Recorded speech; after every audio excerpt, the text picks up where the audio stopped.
Welcome Gemini to your in-depth monthly forecast for November 2023 for the Sun or the Ascendant. I'm going to give you some standout details to look out for to begin with, but please stay with me. I will explore in much greater depth all the ins and outs, particularly relevant to your sign. Now this month begins with a very practical dimension, very much to the fore. If you're really wanting to get to grips with something that's been put off, declutter, have a big clean, perhaps really think about the type of work you're doing, that's really going to grab your attention early on. But later, as the month develops, it becomes very much about relationships.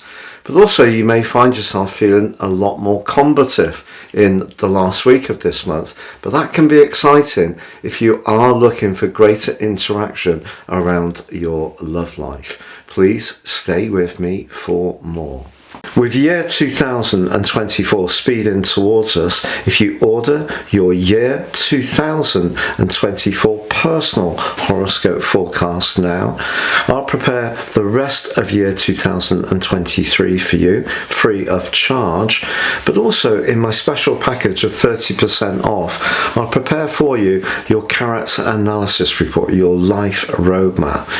This will give you searing insights to understand the patterns that are played out in your life so far, but helping you to get a much more intimate understanding of how to work with these in a really adroit way. Please see the link beneath this video for more information. So Gemini, as you make your way into November, it's a very energized start to the month. The Sun, your ruler Mercury, and also Mars are all in the part of your situation to do with the potential for transformations, but particularly around the more practical dimension of your situation.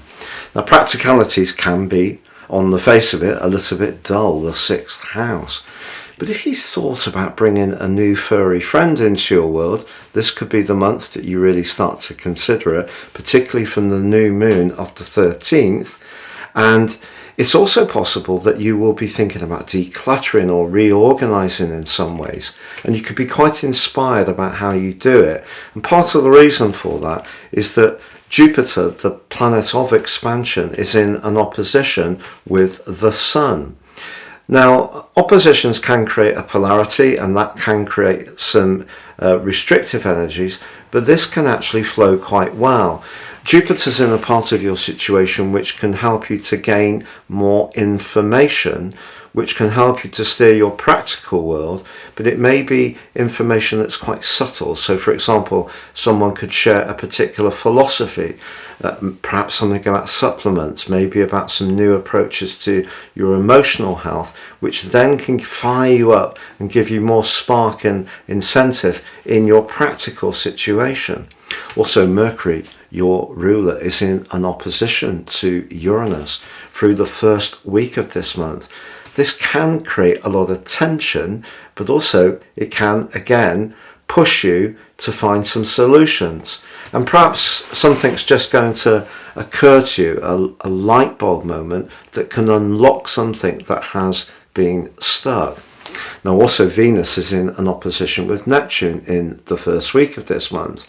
Now Venus has been going through a long journey through the sign of Virgo, which isn't its best location, but in the first week in its opposition with Neptune, it's possible that someone may seek your support, and perhaps it could be a line manager or a colleague, and they may be inclined to flatter you a little bit. But if you are a creative, your talent in that regard could be about to be manifested in a much more potent way. And maybe you can take something that's been more of a theory or outline plan and really box it into something more substantive as this month goes on.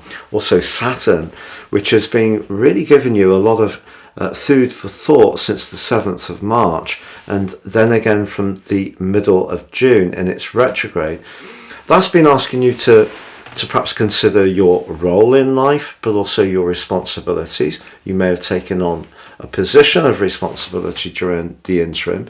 Maybe around your family life, there's been a lot of emotional stuff or something around the property which has been inhibiting your time in order to focus on what would give you more energy to embrace the things that are a little bit more exciting. But you really get a chance to do that from the 8th, because Venus moves into one of her 2 home signs of Libra.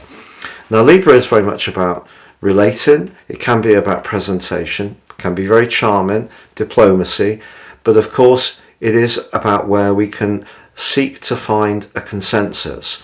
And one of the things that Venus can do for you personally, because it's in your 5th house, is give you a push to really embrace the concept of sociability, mixing and mingling, and even trying to step up your romantic interactions if you're single. Now, if you're in a relationship, I think the chances are a fair distribution of the household chores is going to go a long way to pleasing you this month. But on the 10th, Mercury moves out of a very brittle location, the 6th house, which may have seen some criticism sparking recently. Well, it moves into your sector of relating. Now, on the face of it, that sounds really positive, but it is in a square for 3 days with the restrictive energies of Saturn. And when it comes to that person who may be trying to charm you early on in the month with Neptune's opposition to Venus, just be sure that you're setting your boundaries, because Mercury moving into Sagittarius as it does through to the first day of December, and then it's going to return back into the sign of Sagittarius for the last week of 2023 in a retrograde, the first fire retrograde around a Mercury retrograde this year. Well, that suggests that there is going to be some dialogue that needs to take place, but Mercury is afflicted in the sign of Sagittarius, and sometimes doesn't really want to consider the big picture so much because of its rulership of the sign of Virgo, which is very precise, narrow, and Gemini's very quick communication. So when it comes to your relationships, Mercury is asking you to step back a little bit, hear what the other person's saying, slow things down, consider. So even if someone is a little bit critical or makes a demand upon you with that square with Saturn, try to take it in your stride. Now, the 13th is superb for giving you a boost of energy, because the new moon combines with Mars, the ruler of Scorpio, in your 6th house. If you really are not satisfied in the role you have at the moment, in terms of your work, it doesn't give you much personal satisfaction. Maybe you're not helping people in the way you'd like to. Maybe it's very dull or repetitive. Then Mars can give you the drive to make a change. And this energy is really going to pulsate out over the following 4 weeks. So really terrific stuff. And also from the 18th through to the 22nd, the Sun is in a sextile with Pluto, which is mutually receptive because of the Sun, along with Mars being in Scorpio. Pluto is the higher octave ruler of Scorpio. So I feel that the energy that's being generated can be very good if you're wanting to grapple with your finances, for example, and be very productive about squeezing out every tiny bit of value in order to get the return you want. But the 22nd followed by the 24th are truly exciting, because the Sun moves into Sagittarius, followed on the 24th by Mars, and this is your sector of relating. And because Venus is in your sector of romance, if you are wanting to bring some magic to your relationship world, this is going to give you a lot of determination and drive in order to get what you need.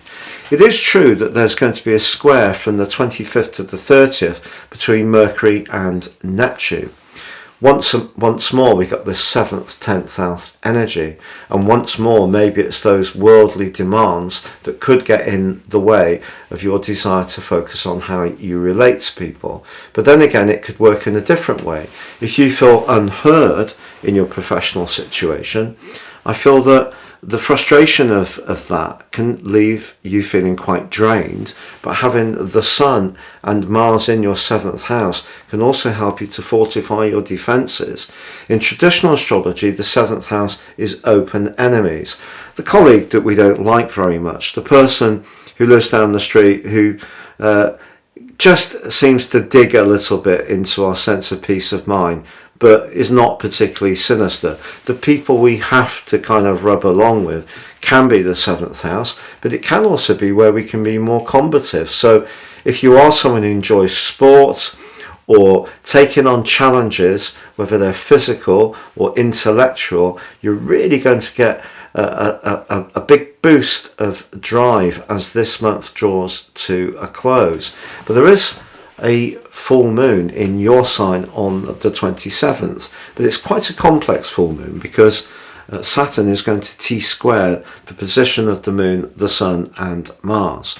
So again, it's this situation where the Gemini in your sign is your needs as an individual. The position of the sun and Mars could be your impatience around the way it is with others, your interactions with others if they leave you disappointed.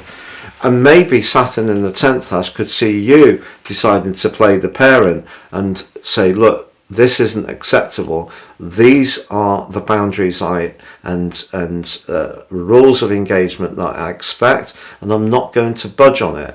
But if there is a relationship issue that isn't working so well, I feel it is going to come into the open as this month draws to a close and you make your way into December.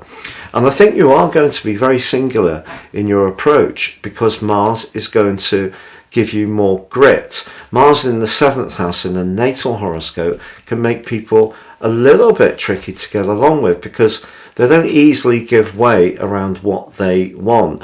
And the 7th house is governed by Venus, the descendant, and Mars is very much more to do with the 1st house.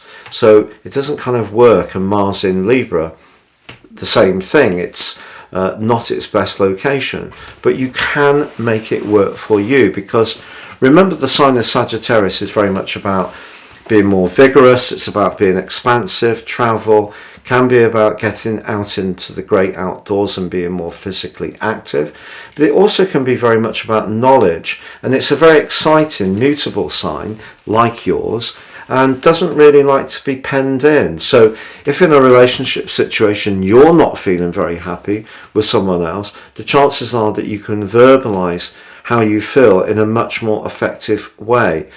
What the outcome of that does depend on your unique circumstances, because as the Sun and Mars do move into the sign of Sagittarius, they are going to hit that energy of Saturn which can restrict.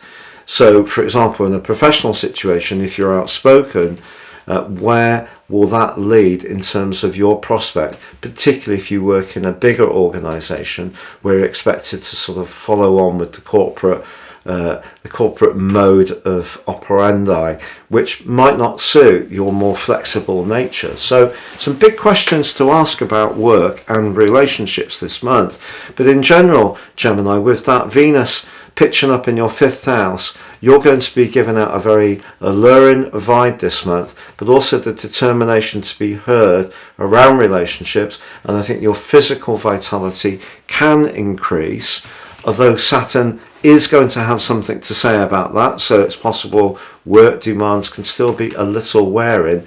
But as ever, as in life, as in astrology, nothing's ever perfect. We're always dealing with something that we need to reset and rebalance. But as a whole, I think this is a very exciting month for you.